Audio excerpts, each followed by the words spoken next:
আরে বাবু, কি হলো তোমার? আমার স্বামী এখানে, এখন আমি কি করব? আরে অপু, তুমি কোথায় হারিয়ে গেলে? তুহিন, আমার গলা শুকিয়ে গেছে, তুমি এক কাজ করো, আমার জন্য এক বোতল পানি নিয়ে এসো। তোমার গলা শুকিয়েই যাক, আগে তুমি আমাকে একটা কিস দাও, তারপর আমি তোমাকে পানি এনে দিচ্ছি। আরে আমি তোমাকে কিস দেবো, তার আগে তুমি আমার জন্য একটু পানি নিয়ে এসো। ঠিক আছে বাবু, তুমি এত করে যখন বলছো, আমি তোমার জন্য পানি আনছি। তাড়াতাড়ি যাও। ঠিক আছে। জাহিদ তো অফিসে গিয়েছিল, কিন্তু এই পার্কে কি করছে? ও যদি এখন আমাকে তুহিনের সাথে দেখে, তাহলে তো অনেক বড় গ্যাঞ্জাম হয়ে যাবে। এখন আমি কি করি? আরে ওই মেয়েটাকে তো দেখে অপুর মতোই মনে হচ্ছে। আরে অপুই তো। ও এখানে কি করছে? যাই তো দেখি। আরে অপু, তুমি এখানে কি করছো? আর মুখ ঢেকে রেখেছো কেন? কই, আমি তো মুখ ঢেকে রাখিনি। আসলে আমি আমার এক বন্ধুর জন্য অপেক্ষা করছি। আর যাই হোক, এখন তো তোমার অফিস টাইম, তুমি এখানে কি করছো? হ্যাঁ, এখন আমার অফিস টাইম, কিন্তু আমি একজন ক্লায়েন্টের জন্যই এখানে এসেছি। এখানেই তার সাথে আমার দেখা হবে, আমি তার জন্যই এখানে অপেক্ষা করছি। আচ্ছা ঠিক আছে, তুমি তোমার বন্ধুর জন্য অপেক্ষা করো, সময় মতো বাসায় চলে যেও, ঠিক আছে? ঠিক আছে। অপু ঘাবড়ে গেল মনে হচ্ছে। আচ্ছা, আমি 1 ঘন্টা আগে বাসা থেকে অফিসের জন্য বের হয়েছি, আর এরই মধ্যে এত তাড়াতাড়ি অপু এখানে চলে এসেছে।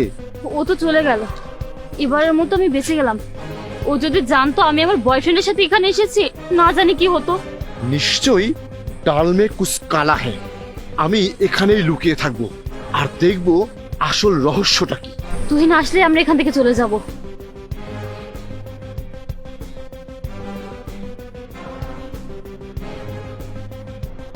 এই যে বাবু পানি। হ্যাঁ, পানি তো পান করবই।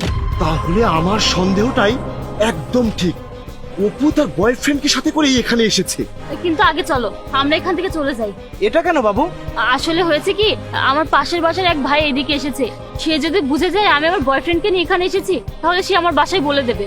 হ্যাঁ, তুমি ঠিকই বলেছো, আমরা প্রথমে এখান থেকে চলে যাই। আচ্ছা ঠিক আছে, আজ আমি তোমাদেরকে হাতে নাতে ধরবো, দেখবো কি বাহানা করো। দাঁড়াও অপু,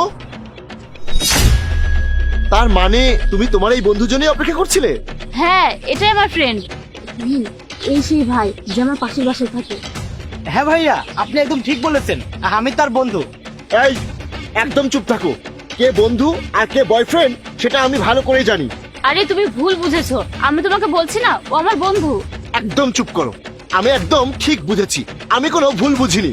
ঠিক আছে, আপনি যখন জেনেই গেছেন যে আমি তার বয়ফ্রেন্ড, তাহলে যান আপনি তার বাড়িতে বলে দেন যে আমিই তার বয়ফ্রেন্ড, আর সাথে এটাও বলে দিন আমি তাকে খুব তাড়াতাড়ি বিয়ে করব। আরে অপু, তুমি ভয় পেও না, আজ না হয় কাল সবকিছু তো জানাতেই হবে, আর জানালে সমস্যা কি? আরে এইসব কাহিনী বন্ধ করো। তুমি তো জানোই না অপু আগের থেকেই বিবাহিত, আর আমি ওর হাজবেন্ড, ও আমার ওয়াইফ। ওয়াইফ? হ্যাঁ, সে আমার ওয়াইফ। আর অপু, তোমার লজ্জা বলতে কিছু নেই? তুমি বয়ফ্রেন্ড বানিয়ে তার সাথে ডেটিং করছো? কিন্তু ভাই, অপু যে আমাকে বলেছিল সে বিবাহিত না। হ্যাঁ, সে তোমাকে ধোকা দিচ্ছে, সাথে আমাকেও।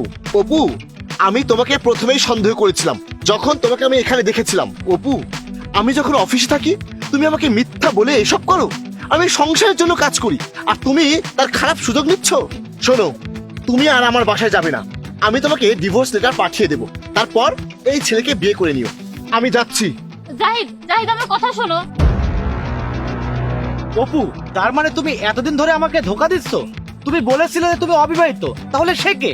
আরে তুহিন, আমি তো আমার স্বামীকে বোকা বানিয়েছিলাম, কারণ আমি তো শুধু তোমাকে ভালোবাসি।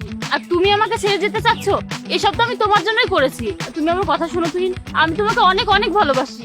তোমার মতো মেয়ের ভালোবাসা আমি চাই না। তোমার স্বামী তোমাকে এত ভালোবাসে, আর তুমি তাকে ধোকা দিচ্ছ। আমাকে যে তুমি ঠকাবে না তার কি নিশ্চয়তা আছে? তাই তোমার মতো খারাপ মেয়ের সাথে আমার আর কোনো সম্পর্ক নেই। বাই। তুহিন, তুহিন শোনো।